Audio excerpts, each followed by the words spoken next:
네, 이 성범죄자 취업을 제한하는 제도가 2006년에 법제화가 됐잖아요. 결국 네. 성범죄 어떤 재범률의 요인 때문이라고 해석할 수 있을까요? 네, 맞습니다. 이 처음에 2006년에 성범죄자 같은 경우에는 아동이라든지 아니면은 미성년자와 관련된 곳은 취업을 제한하도록 하는 법이 예. 새로 만들어졌고 2012년도에 이러한 취업 제한 대상이 확대됐습니다. 근데 네. 이러한 이유는 지적하신 바와 같이 성범죄, 특히 강간, 강제추행과 같은 성범죄의 경우에는 재범률이 굉장히 높기 때문이고요. 여기에 더해서 아동과 청소년과 같은 접촉이 많은 곳에는 이러한 재범의 위험이 특히 더 높기 때문에 이런 네. 취업 제한을 하고 있는 것인데 통계에 따르면은 강간과 강제추행의 동종 재범자 같은 경우에는 2015년도에 1,025명에서 지난해이죠. 2018년에는 1,514명. 그러니까 불과 4년 만에 거의 50%, 2배 넘게 급증했다. 이런 재범이 높기 때문에 이러한 취업 제한이 필요하다. 이렇게 볼 수가 있겠습니다. 상당히 들으시는 시청자분 되게 불안할 수 있을 것 같은데요. 그렇다면 이렇게 된 것이 최근에 그 배달 업체 시장이 넓어지는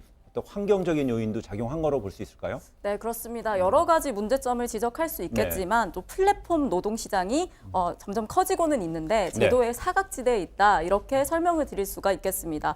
네, 배달 대행업은 별도의 자격 조건 없이 누구나 할 수 있는 자유업입니다. 예. 네, 그리고 또 관련 부처인 국토부와 노동부에 저희가 문의를 해봤더니 제도권 내에 없는 기사들이 많아서 종사자 수조차 지금 정확하게 파악을 할 수 없는 실정이다. 이렇게 답변을 했습니다. 네, 또 다른 플랫폼 노동시장의 문제로 확대를 해볼 수도 있겠는데요. 실제로 작년에는 심부름 앱으로 부른 심부름 대행 업체 직원이 주부에게 성폭행을 시도하는 일도 있었습니다. 네, 알고 보니 이 직원은 성범죄 전과자였고 또 전자발찌까지 차고 있는 사람이었습니다. 업체에서 제대로 된 검증 없이 고용을 한 겁니다.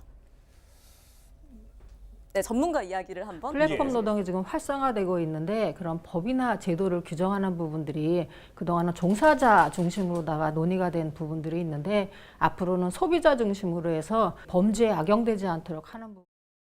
네, 현재 여성가족부가 관리하고 있는 취업 제한 대상의 업종을 보통 주택, 집으로 배달하는 혹은 방문하는 방문 수리기사 등까지 좀 업종을 확대해야 된다. 이런 어떤 지적도 있을 것 같습니다. 네, 그렇습니다. 말씀드렸다시피 네. 여가부에서 별도로 취업 제한 업종을 지정을 해놓았습니다. 예. 학교나 학원은 물론 영화관, 박물관, 수목원, 예. PC방까지 여기에 포함이 되는데요. 그런데 말씀을 하셨다시피 집을 방문할 수 있고 또 고객의 신상 정보까지 볼 수 있는 배달 대행 기사, 그리고 수리 기사 이런 업종들은 포함이 되어 있지 않습니다.